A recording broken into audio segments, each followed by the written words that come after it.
ఓం గంగణపతయ నమ. ఐం సరస్వత్యై నమ. శ్రీమాత్రే నమ. క్రీం క్రీం మహాకాళికాయ నమ. ద్రాం దత్తాత్రేయాయ నమ. ఓం నమ శివాయ శివాయ గురువే నమ. శ్రీరామ జయ రామ జయ జయ రామ రామాయ నమో నమ. ఓం నమో భగవతి మేధా దక్షిణామూర్తి మహ్యం మేధాం ప్రజ్ఞాం ప్రయచ్చ స్వాహ.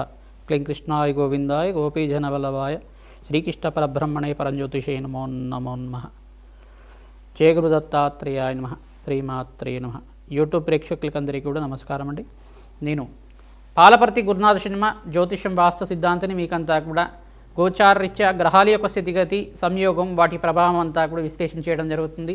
ప్రధానంగా ఈ రోజున చెప్పబోయే టాపిక్ ఏంటంటే కంటెంట్ అంతా కూడా 2026 ఆంగ్ల సంవత్సర ఫలితాల్లో భాగంగా శని, రాహు, కేతు మరియు బృహస్పతి యొక్క ఫలితాలంతా కూడా మేషాది ద్వాదశ రాశుల వాళ్ళకి ఎటువంటి ప్రభావం చూపిస్తుంది. ప్రధానంగా ఈ యొక్క 3 గ్రహాల కన్నా అత్యంత శుభమైన ఫలితాలు బృహస్పతి అంతా కూడా ఇచ్చే పరిస్థితి అంతా కూడా కలుస్తుంది. ప్రధానంగా చూసుకుంటే గోచారరీత్యా బృహస్పతి అంతా కూడా రాజయోగ కారకుడిగా మారబోతున్నారు. బృహస్పతి అంతా కూడా అనుగ్రహం వల్ల ఉచ్చస్థానంలో బృహస్పతి మార్పు అంతా కూడా రాజయోగ కారణంగా మారుతుంది. గోచారరీత్యా మేషాది ద్వాదశ రాశుల వాళ్ళకి ప్రధానంగా చూసుకుంటే గోచారరీత్యా గ్రహస్థితి అంతా కూడా ఈ రకంగా ఉంది. మీనంలో శని యొక్క సంచారం జరుగుతుంది. ప్రధానంగా రాహు యొక్క సంచారం అంతా కూడా చూసుకుంటే కుంభరాశిలో, కేతు యొక్క సంచారం అంతా కూడా చూసుకుంటే సింహరాశిలో సంచారం జరుగుతుంది. ప్రధానంగా గోచార చక్రవశాత్తు ప్రధానంగా ధనుస్సు రాశిలో అంతా కూడా చతుర్గ్రహ కూటమి జనవరి 1వ తారీఖు నుంచి ప్రారంభమయ్యి ప్రధానంగా సూర్య, బుధ, అంగారకుడు మరియు శుక్రుడి యొక్క కలిగితోటి చతుర్గ్రహ కూటమితో ప్రారంభమవుతుంది. జనవరి 15వ తారీఖు రోజున మకర సంక్రాంతి వేరులో అంతా కూడా ప్రధానంగా మకర సంక్రమణం అంతా కూడా సూర్య భగవానుడు మకర రాశిలో అంతా కూడా సంచారం చేయడం మొదలు పెడతారు. ప్రధానంగా అక్కడంతా కూడా చూసుకుంటే జనవరి 15వ తారీఖు నుంచి ఈ యొక్క సూర్య మంగళ ఆదిత్య యోగం అంటే బుధాదిత్య యోగంలో ఈ యొక్క పంచగ్రహ కూటమి సంభవం అనేది జరుగుతుంది. ప్రధానంగా శుక్రుడు, బుధుడు, అంగారకుడు, సూర్య భగవానుడు మరియు చంద్ర భగవానుడు అంతా కూడా పంచగ్రహ కూటమిలో సంచారం జరుగుతుంది.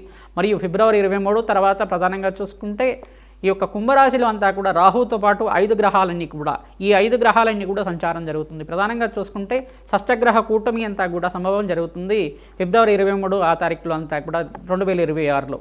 ప్రధానంగా ఈ యొక్క చతుర్గ్రహ కూటమి, త్రిగ్రహ కూటమి, పంచగ్రహ కూటమి, షష్టగ్రహ కూటమి అంతా కూడా గోచారరీత్యా ఉండే గ్రహాల యొక్క సంయోగము వాటి భ్రమణం మేరకు మాత్రమే అంతా కూడా ప్రభావం చూపిస్తూ ఉంటాయి. మేషాది ద్వాదశ రాశులకి ఈ విధంగా ఈ యొక్క ఎటువంటి ఆర్థికమైన ఇబ్బందులు, ఈ యొక్క ఆర్థికమైన కష్టాలు కానీ శ్రమతో కూడిన సంపాదన కానీ పెరగడానికి ఆస్కారం ఉంటుంది. ప్రథమార్థంలో జనవరి నుంచి ఏప్రిల్ 28వ తారీఖు దాకా, తర్వాత నుంచి ఏప్రిల్ 28వ తారీఖు తర్వాత సూర్య భగవానుడు అంతా కూడా ఉచ్చస్థానంలో మార్పు, బుధాదిత్య యోగంలో మార్పు, సూర్యమంగళ యోగంలో మార్పు అంతా కూడా అత్యంత శుభమైన ఫలితాలు ఇవ్వడానికి ఆస్కారం ఉంటుంది. మే 15వ తారీఖు తర్వాత నుంచి మీకంతా కూడా రాజయోగంగా చెప్పడం జరుగుతుంది. జూన్ 1వ తారీఖు నుంచి 14వ తారీఖు తర్వాత బృహస్పతి అంతా కూడా కర్కాటక రాశిలో ప్రవేశం చేస్తున్నారు. తద్వారా రాజయోగంగా మారుతుంది.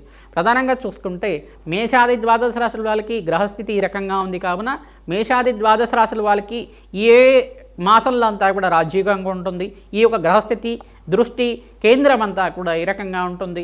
ప్రధానంగా శనీశ్వరుడు, రాహువు, కేతు అంతా కూడా ఈ యొక్క వక్రదృష్టి అంతా కూడా ఈ రకంగా ఉంటుంది. బృహస్పతి మార్పు అంతా కూడా రాజయోగ కారణంగా ఏ రకంగా ఏ రాశి వాళ్ళకి యోగకరంగా ఉంటుంది.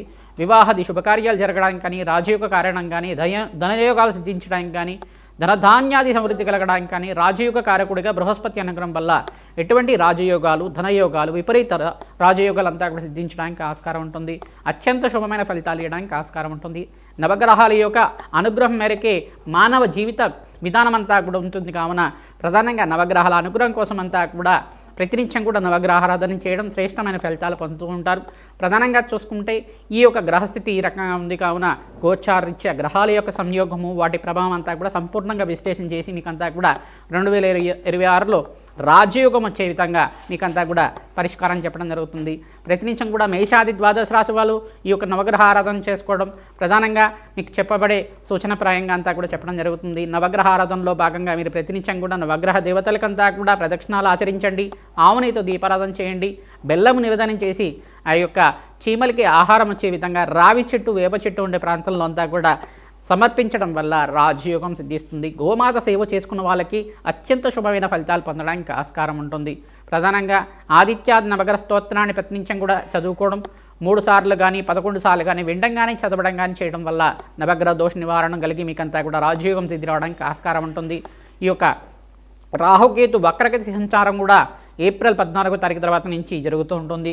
తద్వారా మీకంతా కూడా సంపూర్ణ విశ్లేషణ అంతా కూడా చేస్తూ ఉంటాం. తద్వారా మీకు పరిష్కారం అందుతుంది. వీడియో అంతా కూడా చూడండి, మీకంతా కూడా షేర్ చేయండి, సబ్స్క్రైబ్ చేయండి. తద్వారా రాజయోగం సిద్ధి రావడానికి ఆస్కారం ఉంటుంది. సంపూర్ణమైన పరిష్కారం అంతా కూడా అందుతుంది. ప్రధానంగా జాతకరీత్యా ఉన్న పరిహారం అంతా కూడా చెప్తూ ఉంటాం. ఈ యొక్క గోచారరీత్యా గ్రహాల యొక్క సంయోగము, వాటి ప్రభావం అంతా కూడా, దృష్టి కేంద్రం అంతా కూడా ఈ రకంగా ఉంది. ఏ రాశి వాళ్ళకి ఏ రకంగా ఉంటుంది అనేది విశ్లేషణ చేయడం జరుగుతుంది. కర్కాటక రాశి జాతకులకి 2026 ఆంగ్ల సంవత్సర ఫలితాల్లో భాగంగా శని, రాహు, కేతు, బృహస్పతి యొక్క గ్రహాల యొక్క స్థితిగతి, వాటి ప్రభావం అంతా కూడా కర్కాటక రాశి మీద ఎటువంటి ప్రభావం చూపిస్తున్నాయి, ప్రత్యేకంగా బృహస్పతి అంతా కూడా ఉచ్చస్థానంలో మార్పు అంతా కూడా ఎటువంటి ఫలితాలు ఇవ్వబోతున్నారనే విశ్లేషణ చేయడం జరుగుతుంది. 3 గ్రహాలు ప్రధానంగా శనీశ్వరుడు, రాహు, కేతు అంతా కూడా ఈ యొక్క గ్రహాల యొక్క సంయోగం అంతా కూడా ప్రధానంగా చూసుకుంటే వాటి ప్రభావం అంతా కూడా కర్కాటక రాశి మీద అత్యంతమైన పుణ్యమైన ఫలితాలు ఇవ్వడానికి ఆస్కారం ఉంటుంది. ప్రధానంగా ఎందుకంటే ఇక్కడ బృహస్పతి అంతా కూడా రాశిలో సంచారం చేస్తున్నారు. తద్వారా మీకంతా కూడా రాజయోగ స్థితి రావడానికి ఆస్కారం ఉంటుంది. ప్రధానంగా మిగతా గ్రహాలన్నీ కూడా మిత్రగ్రహాలుగా మారి బృహస్పతి యొక్క ఉచ్చస్థానాలంతా కూడా మీకు మంచి ఫలితాలు ఇచ్చే విధంగా మార్పు జరగడానికి ఆస్కారం ఉంటుంది. రాజయోగ కారకుడిగా బృహస్పతి అంతా కూడా మంచి ఫలితాలు పొందడానికి ఆస్కారం ఉంటుంది. జీవితంలో చాలా వరకు కూడా మీరు అనుకోని విధంగా ధనప్రాప్తి లభించడానికి కానీ, విశేషమైన పుణ్య ఫలితాలు పొంది మీరంతా కూడా ఆర్థికంగా మంచి సెటిల్మెంట్ అవ్వడం కానీ ఆస్కారం ఉంటుంది. వివాహాది శుభకార్యాలు జరగడం కానీ, గృహయోగం సిద్ధి రావడం కానీ, మంచి ఫలితాలు పొందడానికి శుభమైన కాలంగా ఈ సంవత్సరం అంతా కూడా బృహస్పతి అనుగ్రహం వల్ల రాజయోగ సిద్ధి రావడానికి ఆస్కారం ఉంటుంది. విశేషమైన ధనప్రాప్తి లభించడానికి ఆస్కారం ఉంటుంది. పట్టిందల్లా బంగారం అవడానికి ఆస్కారం ఉంటుంది. ప్రధానంగా మే 15వ తారీఖు నుంచి ఆగస్టు 28వ తారీఖు దాకా మీకు అంతా కూడా రాజయోగ కారణంగా చెప్పడం జరుగుతుంది. ఎందుకంటే ఇక్కడ సూర్య భగవానుడు ఉచ్చస్థానంలో సంచారం మరియు శుక్రుడు ఉచ్చస్థానంలో సంచారం, మరి ఫిబ్రవరి 25వ తారీఖు రోజున ప్రధానంగా అంగారకుడు ఉచ్చస్థానంలో సంచారం జరుగుతుంది.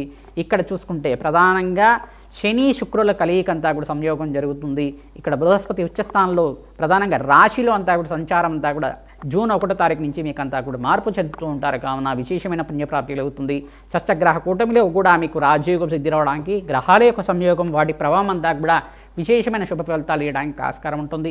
స్వల్పంగా జనవరి 15వ తారీఖు నుంచి ఇక్కడ ఏప్రిల్ 28వ తారీఖు దాకా మిశ్రమైన ఫలితాలు చూస్తుంటారు. కావున కర్కాటక రాశి జాతకులంతా కూడా విశేషంగా నవగ్రహారాధన చేసుకోవడం, ప్రధానంగా 5 గ్రహాలకంతా కూడా జపము హోమాది కార్యక్రమాలు ఆచరించుకోవడం వల్ల విశేషమైన పుణ్యప్రాప్తి కలుగుతుంది. అగ్నికి నవధాన్యాలు సమర్పించడం వల్ల విశేషమైన పుణ్యప్రాప్తి కలుగుతుంది. ప్రతినిత్యం కూడా నవగ్రహ శాంతి హోమాది కార్యక్రమాలు ప్రతి 3 నెలలకు ఒకసారి ఆచరించడం వల్ల విశేషమైన పుణ్యప్రాప్తితోటి వ్యాపారంలో అభివృద్ధి కలగలేదంటే కనుక అభివృద్ధి అవ్వడానికి ఆస్కారం ఉంటుంది. విశేషమైన ధనప్రాప్తి కలగడానికి ఆస్కారం ఉంటుంది. ఆకస్మికంగా ధనయోగం సిద్ధి రావడానికి ఆస్కారం ఉంటుంది. తెల్ల ఆవాలతోటి శ్రీ సూక్త విధానంగా లక్ష్మీ కుబేర శాంతి హోమాది కార్యక్రమాలు ఆచరించుకోవడం, విశేషంగా రాజశ్యామల యజ్ఞాధికృతులు మాఘమాసంలో ఆచరించుకోవడం వల్ల విశేషమైన పుణ్యప్రాప్తి కలుగుతుంది. ఆకస్మికంగా ధనయోగము, రాజ్యప్రాప్తి లభించడానికి ఆస్కారం ఉంటుంది. వివిధ వ్యాపార రంగంలో వాళ్ళకి, ఐటీ రంగంలో వాళ్ళకి మంచి మార్పులు జరగడానికి ఆస్కారం ఉంటుంది. విదేశంలో స్థిరత్వం కోసం ప్రయత్నం చేసుకోవాలి. విదేశంలో స్థిరత్వం లభిస్తుంది. ఈ సంవత్సరం అంతా కూడా నవంబర్ 28వ తారీఖు లోపల మీకు అంతా కూడా కార్యసిద్ధి కలగడానికి ఆస్కారం ఉంటుంది. వివాహం కాని వాళ్ళకి వివాహాది శుభకార్యాలు జరుగుతూ ఉంటాయి. అత్యంత శుభమైన కాలంగా చెప్పడం జరుగుతుంది. ప్రతినిత్యం కూడా గోమాత సేవ చేసుకుంటుండండి. శనీశ్వరుడికి, రాహువుకి, బృహస్పతికి మరియు ఇక్కడ శుక్ర భగవానుడికి, ఇక్కడ అంగారకుడికి అంతా కూడా జపము హోమాది కార్యక్రమాలంతా కూడా ఆచరించండి. తద్వారా మీకంతా కూడా విశేషమైన పుణ్యప్రాప్తి కలుగుతుంది. కులదేవత ఆరాధన చేసుకుంటూ ఉండాలి. మహాలక్ష్మీదేవి ఆరాధన, పరమేశ్వర ఆరాధన చేసుకున్న వాళ్ళకి అఖండమైన పుణ్యప్రాప్తి కలుగుతుంది. లక్ష్మీ నరసింహస్వామి ఆరాధన విశేషంగా ఆచరిస్తుండాలి. స్వాతి నక్షత్రం రోజున స్వామివారి పుణ్యక్షేత్రంలో అంతా కూడా కళ్యాణం మరియు హోమాది కార్యక్రమాలు ఆచరించుకోవడం వాళ్ళకి విశేష పుణ్యప్రాప్తి కలుగుతుంది. విశేషంగా మీరంతా కూడా అష్టైశ్వర్య ప్రాప్తి కలగడానికి ఆస్కారం ఉంటుంది. శ్రీమాత్రే నమః.